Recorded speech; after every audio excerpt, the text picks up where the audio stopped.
So, oh, the wrong bag. So today is the day we signing paperwork for our house, and so here goes. Hey guys, welcome back to my channel. So in today's video, as promised on my Instagram, I'm gonna be showing you just some footage of my newly renovated kitchen.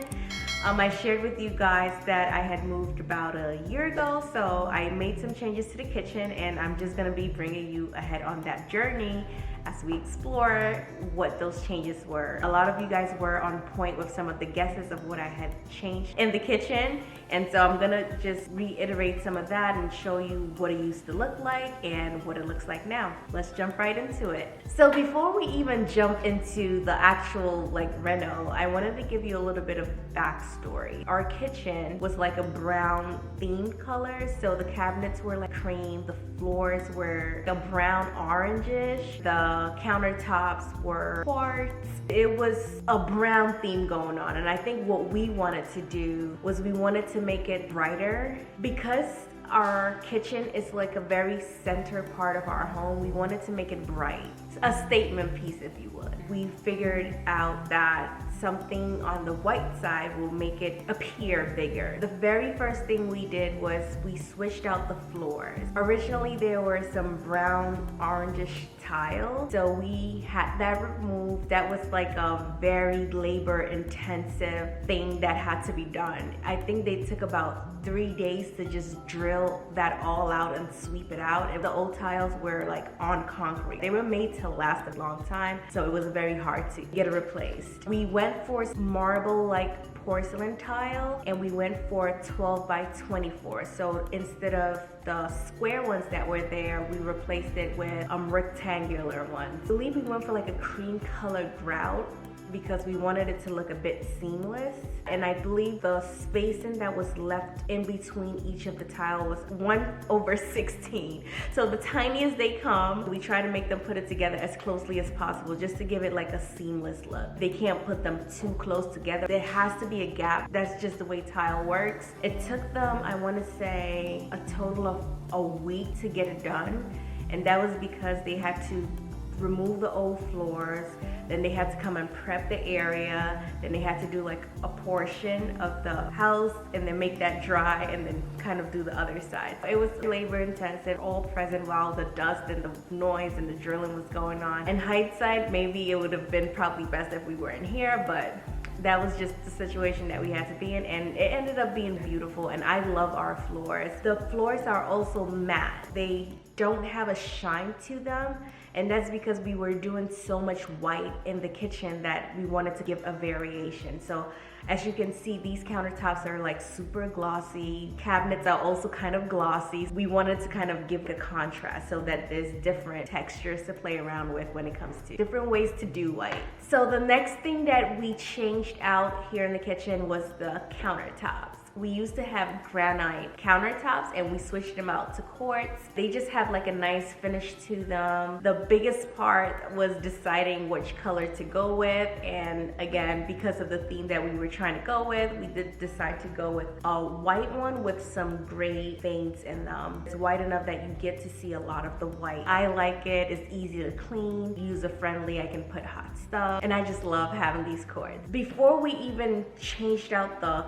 countertop, we had a shorter island, and what we did was, this is the island right here, or like an extended version of it. We just had them put new legs in it, and then we basically extended it out to make it a total of 7 feet. We had to have the beams built in place to support the table, because this thing right here is super heavy. So we had to get somebody to come in here, let them know what material was gonna go on it so they can build beams strong enough to support that. So before we put in the countertops, we had somebody come remove the old countertops And while they were at it, we just had them remove the backsplash as well, because in removing the old countertops, they actually ended up damaging a portion of the backsplash. So it wasn't something that we were too crazy about changing because they're like classic subway tiles, but because of the new aesthetic we were going for and just trying to find a way to bring out different aesthetics. So I'll talk a little bit about the backsplash later and why we went for that option in a little bit. The people that did it did a very good job just cutting the countertops. They're a bit rounded on the edges,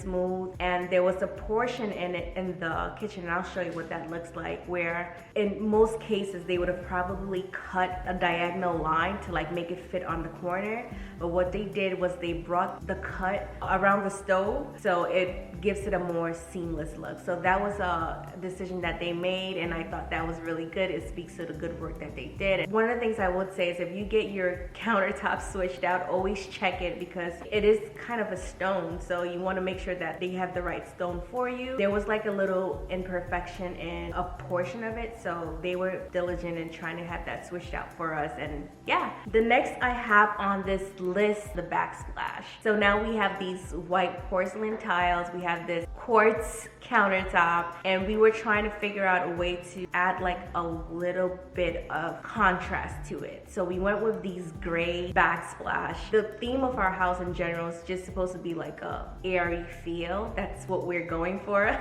I hope that's what we're doing, but it's like grays, it's the blacks, is the creams, and like hints of greeneries. We wanted to bring a little bit of the gray and the blacks into this side of the house, which is the kitchen. And so we went for a gray tile. This is what it looks like, and it looks a little bit different on the wall. Different shades of gray, so it was able to bring out those veins in the floor and those veins in the countertop. So that was a pretty cool way, just bringing everything together and just tie in the whole theme. In terms of appliances, we do have stainless steel appliances and black appliances. So we wanted something that can kind of pick up the undertones of the appliances, pick up the undertones of the veins in the walls and the floors, and just bring everything together. We were definitely torn between subway tiles, because subway tiles are a classic, but because we had subway tiles in the past, I guess we wanted something that's a little bit different, and this glass mosaic pattern was something that we both agreed on, so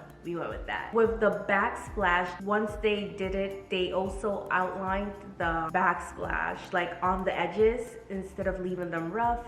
They went ahead and put like this stainless steel chrome-ish trim around it just to give it like a nice and finished look. I know it's very hard to tell in the picture, the before picture, but the cabinets were cream colored. They were like, what color can I call it? Like condensed milk. I don't know, I can't think of a color right now, but they were definitely on the creamier side, so we had to paint it white. When I tell you there are so many different whites to choose from, it's actually mind-blowing. There's like white, pure white, there's snowbound, there's so many shades of white, but we wanted to do a white that had kind of like a clean blue gray undertone, just to make the theme tie together. So nothing on the warmer side, like I don't know if I'm pronouncing the color right, alabaster. It could be wrong, but I'll probably list the colors out here just so you can see the different colors of white. It's not just like, oh, I want white cabinets, and it's like, it's actually like a whole thing to choose the white cabinets, and this was all a learning experience for me. I believe we went with the color Snowbound. It was the colors that we tested and we liked. We actually got the little cards from Sharon Williams, and we posted it on, we kind of like fitted it on our fridge next to wherever, just to kind of keep walking past it to see which color stood out to us, and we actually ended up going with Snowbound. So that's what you are seeing in this cabinet. We got that spray. The people were very diligent. They blocked off everything, and they basically created like they just basically blocked off the whole kitchen, and they used the spray and they sprayed it out. They basically made a cave in the garage, and they took out the front of every cabinet, took it in there and sprayed it down. So it has a very nice smooth finish to the cabinet, whereas if you painted them, they might be a little bit rough. So they do feel very nice. They are very smooth because they were spray painted as opposed to just your regular hand roller paint. Once that was done, we just worried about accessorizing. We changed out the garbage can because we were like, this kitchen is so bright and white. Where will we actually put a garbage can? So we bought a garbage bin, one of those drawers, and we committed the one that was closest to the sink because obviously if I'm cutting, I want to be able to like easily slide it into the garbage. So we volunteered one of the cabinets that was closest to the sink and made it like a slide out garbage can. We added under cabinet lights just to the back area to give it a little bit of pizzazz, I guess, at night. So we have it on the setting that it's a sensor, so if you walk close to it, it will turn on. And yeah, that's pretty much a necessity that we added. I know a lot of people thought we switched out the lights, but we only changed out the light bulbs. So in the reel that I posted, there was a light that was kind of like right up here. The people that were here actually had a breakfast table that light actually sat under, but because we extended this island out 7 feet, we kind of eliminated the use of a breakfast table because this kind of serves the purpose of a breakfast table anyway. We went ahead and we switched that light to a can light just to be in uniform with the rest of the lights. We didn't change anything about the lights except for the bulbs. I did get some smart lights. As bright as I want the lights, I also want to be able to control the ambiance. So like if I'm having like a dinner, I can turn the lights to like a warmer light, and I can decrease like how bright or how dim I can have it. So I do have smart lights just so I can play around with the vibe a little bit more, but because the kitchen is just so bright white, it's a good canvas for me to play around. So like around Christmas time, I can maybe change the lights. I don't know, if I'm feeling festive, maybe change it to some reds and some greens just to give it a vibe. Another thing that we did, I think I forgot to mention, is when we did the countertops, there's a side of the kitchen that basically overlooks the backyard. I believe it was just like a narrow thing when we first got here, but we ended up extending the countertop space a little bit more just so that we can put like bar chairs on the other side and create like a little high seating area. That is about everything there is to know about this kitchen, but it was definitely a fun project. My husband and I just tackling this and turning it into the kitchen that we wanted. And yeah, I think that it's not all end all be all. If you get into a situation that there are some changes that you can make to make it the home you want. So I definitely enjoyed this process. Definitely not our first rodeo, especially for my husband. He definitely has an eye for these things. So he was very informative. He is a HGTV fanboy, so he was just hands-on with this project in terms of like sourcing and trying to find people to do the right job and get it at the correct prices. Overall, it was a very fun experience seeing the vision come to life, seeing the floors change, seeing the countertops change, seeing the backsplash change, and seeing like slowly the vision that you have in your mind coming in real life, just seeing it go from point A and to point B. So that's about it on the kitchen reno. If you have any questions, comments, your thoughts, just leave them in the comment section below. I would love to just have a conversation of what you think. Are you thinking of renovating your kitchen? Are you thinking of, I don't know, tackling some of these projects on your own? Let me know what your thoughts are. Yeah, hopefully I can do a follow-up video or speak a little bit on my Instagram. If you aren't following me already, it's Stacy and Sunshine. Make sure that you are following. Don't forget to like, comment, and subscribe if you aren't already subscribed to this channel for more videos like this. And until next time, I'll see you in my next video. Bye.